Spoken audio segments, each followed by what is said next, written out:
Hello everyone, and welcome to another first for this channel. It's at first I thought I was just going to do readings of my chapters, but I thought this time around, there are a lot of game review channels that are out there at the moment, that do reviews of films, games, even books I've actually found. But this time around, I'd like to do it with a difference because some of the review channels, they do reviews on games when they've only played them for like an hour or two, something like that at least. And I go, that's not really a review. A review is you do about a game that you've played for, I don't know, at least a week, a few days at the most, at least done a quarter of the game or even half of the game, and got like a general idea of the story. So this first one would actually be a first video of this new, which will be Applepip reviews. I might even do an Applepip previews before I've played a game, but then again, that's just stupid. I never really like doing that because what's the point of assuming anything about a game before you've actually started to play it? So, at this point, the game I'm going to be talking about, as you've probably known in the title, is Fallout 4. Now, I've played Fallout 4 for just a little over 33 hours now. And any of you who don't want to know really much about Fallout 4, I won't be putting any major spoilers in this, so I won't be necessarily talking about the story mode and how it goes and stuff like that and all the different factions. I won't really mention any of them, but what I will mention is how the voice acting is done, how everything is crafted and put together, and just to give you a general idea of what the game is like from someone who's played it, for pretty much nearly for almost a couple of days at least. So the first thing I want to talk about that I noticed about Fallout 4 was how everything starts out.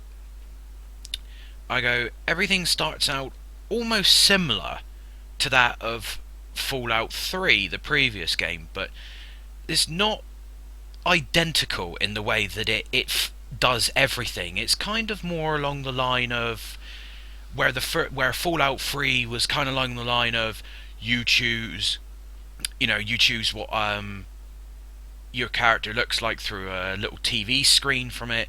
You then have to choose all your skills that you're going to have as a baby and stuff and all like this.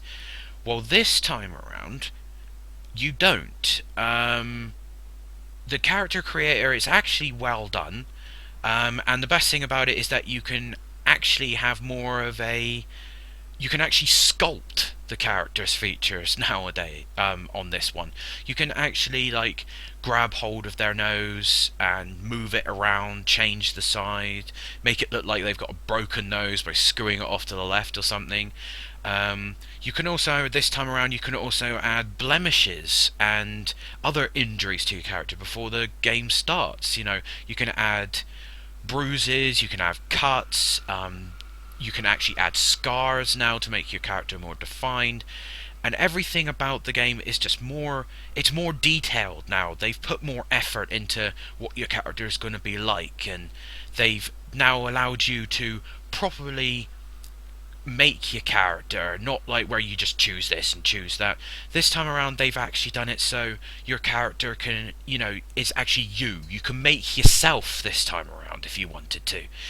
And of course, when I do games like these, I always create a female character because, quite frankly, if I'm going to be playing a game for hours on end, I'm going to want to be looking at something that I would want to look at.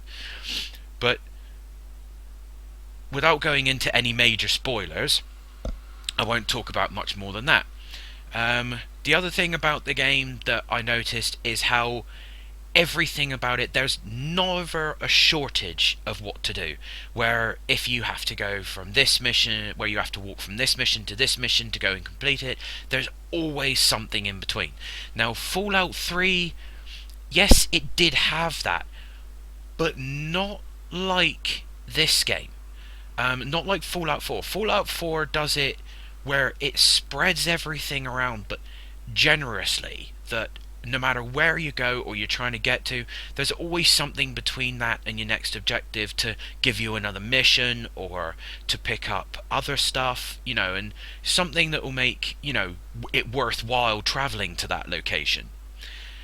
The other thing that really, really got me about the game is that really made me, squeal in delight basically, was the crafting system.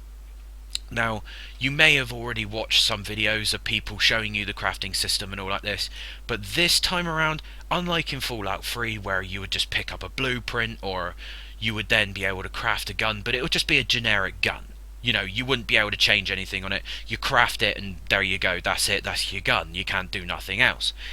But in this game, you can actually choose what your gun looks like. You can pick up a blueprint for a gun, or pick up any gun. You can then take it to a crafting table at your home base or anywhere else in the world that you've unlocked it, and you can change things on it. You can change the size of the magazine, you can change what type of ammunition it even fires, you can put barrels on it, scopes, change the stock, put grips on it, and each one would either take away from a specific stat of the gun, e.g. if you put a silencer on it, it will decrease the damage slightly and the range. However, enemies won't be able to hear you when you fire at them, or it will make it harder for them to detect you.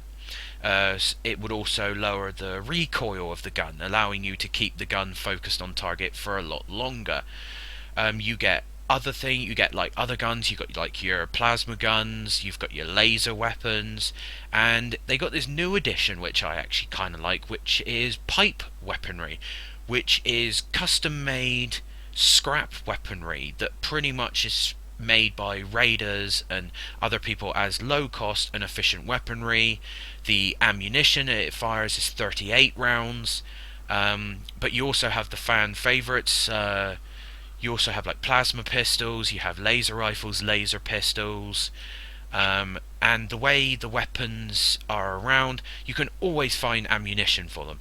I mean, at this point in time, I've got over 2,000 ammunition for my 10mm pistol, I've got over 2,000 ammunition for my pipe weaponry, I've got 500 rounds for my plasma pistol, I've got 700 rounds for my laser weapon. I mean, ammunition, unlike Fallout 3, where sometimes you would always have to switch to a melee weapon because you couldn't pretty much find anything. You couldn't find any ammunition for it unless you went down into a building or down into a perpetual dungeon to harvest them.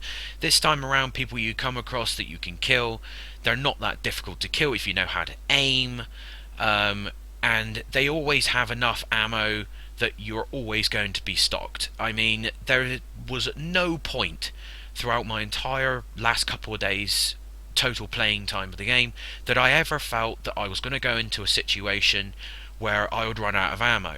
I mean, and that is bad. I mean, though, yes, of course, there is a time when you want to keep a melee weapon in your inventory just in case the worst happens, because quite frankly, you don't really want to go into a fight only to find out that you haven't pretty much restocked on ammunition, and then only to find out that you got nothing to hit back with, so you're left with your fists.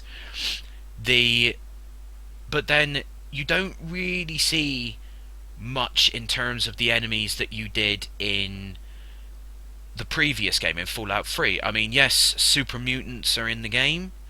Yes, Brotherhood of Steel are in the game, because of course this is actually over into an area where it's pretty much not that far from where their home territory is. So, you're going to see a lot more of the Brotherhood of Steel. You have another thing called the Institute that's in there, which I will not explain what they are, because quite frankly that would be a major spoiler. You do have mercenary companies called the Gunners. They're kind of like guns for hire, but there's a lot of them, and on certain missions you do have to fight them to get to a certain objective, and they are well armed. So if you ever come up against them, make sure you've got armor on, or decent armor, and you've got decent weapons with you, or else you're going to find yourself outclassed very, very quickly. Other things, there's been a few other rumours going around about the game that there are armors in the game from the previous Fallout. There is actually a jetpack type armor that you can actually find, or you can upgrade power armor now. You can actually choose what it looks like. You can change the paint job on it. You can actually move about and find certain things where you can actually, as long as you have the perks researched to a respectable level, you can actually put different abilities in the armor. And power armor now is just that. You no longer need a power armor perk to wear it. You just find the armor, you get inside of it, and away you go. That's it. And that is one thing that I loved about it, that they made it. Because quite frankly, in Fallout 3, you spend half of the game running around getting your ass kicked by pretty much every single person out there, only to find out that all you had to do was find the Brotherhood of Steel, get on their good side, and then do 17 bloody missions before you can actually get use of their power armor, which was then bloody annoying. But this time around, no, power armor is just that. It's a suit. You don't need any special perks to wear it, and you just wear it. You just go into it, and that's it. This time around, however, power armors need fusion cores, which are like nuclear batteries. Now, fusion cores are found in a lot of military installations. You can also pick up some on some missions when you go and do missions for the Brotherhood. They always go to places where you can find fusion cores. You can also find fusion cores in sentry bots. You can also find them in other vehicles and other certain devices, which will then allow you to power the suit of armor. But the fusion batteries, they don't really last that long.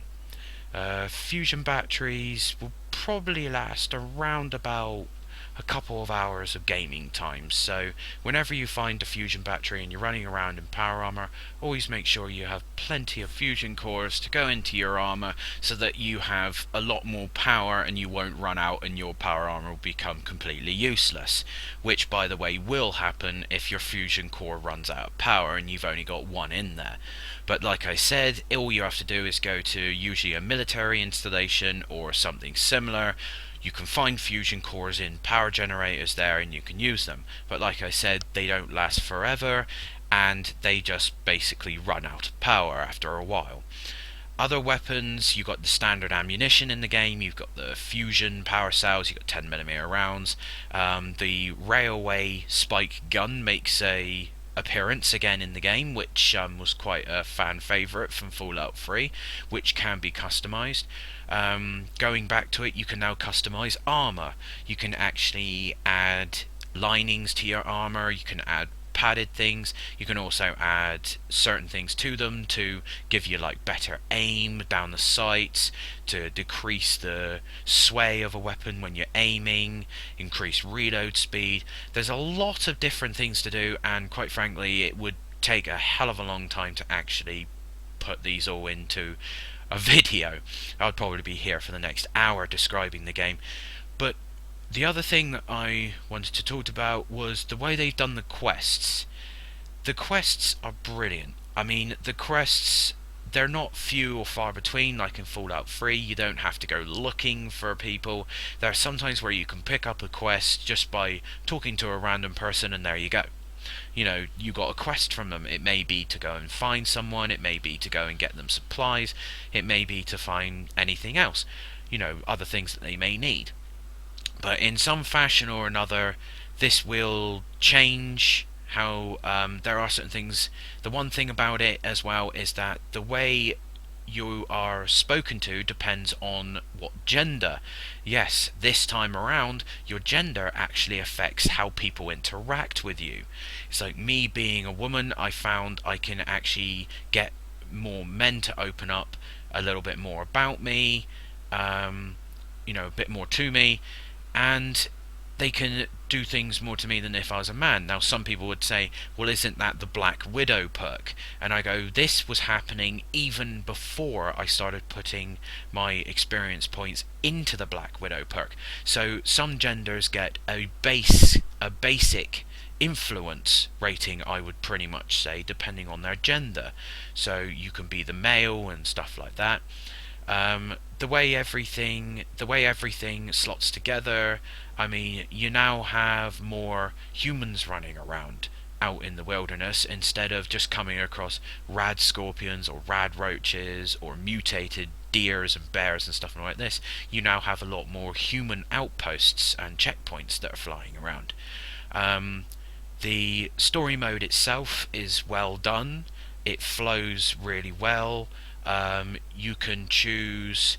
You can now choose which faction. It's like you can choose to be part of the Brotherhood or the Institute or anything like this. So, it's very good. And depending on who you choose, you can ally then after that with any other faction for obvious reasons.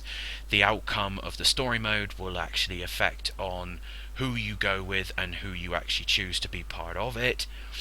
The other thing is, like, the last thing I really want to talk about is one of the last pros, and then I'll talk about a couple of the cons about the game. The other pro thing about it is generally you can actually build bases now.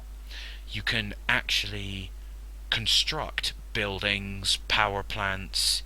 You can now if you take over a settlement, you can now put defenses around it, walls. You can recruit people to these settlements, which then allow you to. They'll then defend it. They'll then give you missions or quests to keep your bits and resources moving in.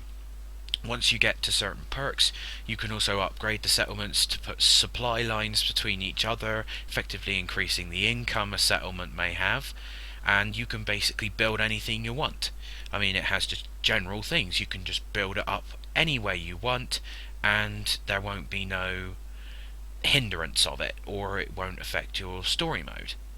Though there will be a point in the story mode where building up your settlements and recruiting people to the settlements will have an impact, but instead of spoiling the game for most people, I won't actually explain that here. The other thing, but now we will go on to the bad side of the game.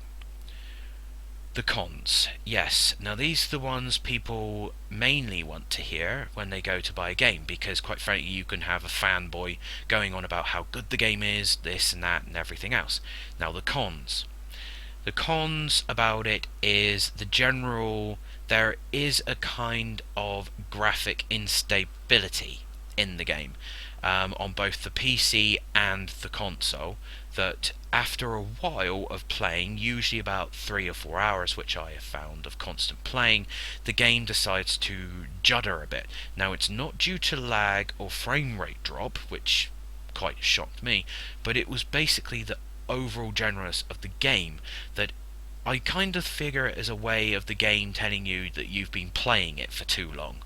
And what happens is, when you start to see the game start to stutter or judder or to slow down during certain instances, that's a time where you need to save and be wary, because when it starts doing that, it will come to a point that when you go to do something, the game will just crash.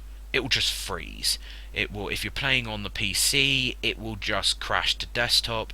And if you're playing on your console, it will just, any console that is, it will just crash back to the home screen of the consoles, which is kind of annoying, especially if you're right in the middle of a firefight or right in the middle of a mission. But you'll know before it crashes, because the whole game will just freeze. There will be no sound, no movement, it will just freeze, and then after about a minute of being on that frozen screen, it will then just crash back to desktop or home screen. The other cons is the fact that unless you come up against old pre-war technology, kind of like assault bots or any robots that are still functioning in military sites, they're really the only difficult opponents you come up against. Now, like in Fallout 3, you kind of had the enemies leveling with you. So if you leveled up in Fallout 3, you go to an area you've previously been before, and the enemies would be only one level below you, though you know that you've leveled 10 levels above them since you were there before. The other thing is the super mutants. This time around, the super mutants, I have to admit, there's not a lot of them in Fallout 4, but they're spread out at certain key points that only really serve to slow you down or a hindrance. They're not really there. It's not like the kind of thing, yeah, they've set up a checkpoint there or something to ambush caravans, but it's more like, it's more like the devs have just said, yes, we're going to put super mutants there just to slow you down and just to make it so that it's longer for you to complete the objective, which is annoying if you haven't got much ammo left, or you might be running low on ammo, or it may be that the super mutant groups will have four brutes, which are like the enforcers that wear heavy armor in the game, and one like super mutant commander, basically, you could pretty much say. But it seems that sometimes the super mutants can be overpowered, where sometimes they can be really weak. I mean, in key locations that they're put, if you want to go there for a thing, they're really overpowered, and they will slow you down, so be prepared for a fight. And most super mutants are annoying because most of them carry heavy weaponry, such as miniguns, laser weapons, and rockets, which means that if you're wearing power armor, you will get screwed up pretty badly, and your power armor will lose some of its integrity. But the other con is, yes, this, I wouldn't say this is necessarily a con, but I would say this is more along the line of something that the devs could patch at a later date. The dialogue. The In Fallout 3, the dialogue was a little monotone between certain characters, and Fallout Vegas, when that came out, that pretty much solved that. The dialogue was more interactive, it was more emotional.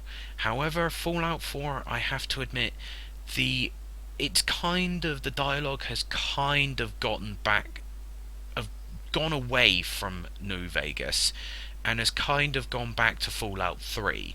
Certain people you speak to are emotional, that have really good dialogue and really good speech towards you, but then there are others which have really, really bad dialogue. I mean, some of them are like you're talking to a computer, though they're human. The droids, the robots now, yes, they have now been given more speech. They don't just go kill, destroy. They kind of go, they kind of say different things during combat, and speak out like a combat droid probably would. But even then, there could be a hell of a lot more they could have done. Pretty much in terms of cons about the game, there isn't much. I mean, those that I mentioned were pretty much the main ones that I have noticed. The constant freezing every few hours, that can be something that needs to be fixed. I mean, it's never happened in any other game that I've got on my console, so it can be fixed. The other thing, I mean, I can't really say much more about it. Like I said, some other game reviews go in a lot more detail, but then again, to me, that's, just spoils it for people who just want to know basic things about the game before they play it. But overall, I would say if I was to give it a rating out of 10, I would pretty much say this game is about 9.2. I said the little, the freezing, the bits of dialogue, sometimes some enemies can be a little overpowered for especially, what level you're at that time and what level they are. So I'd say they take the rating down a bit. I would say about 9.2 out of 10 in terms of how this game is. It goes, so that's my review done for Fallout 4.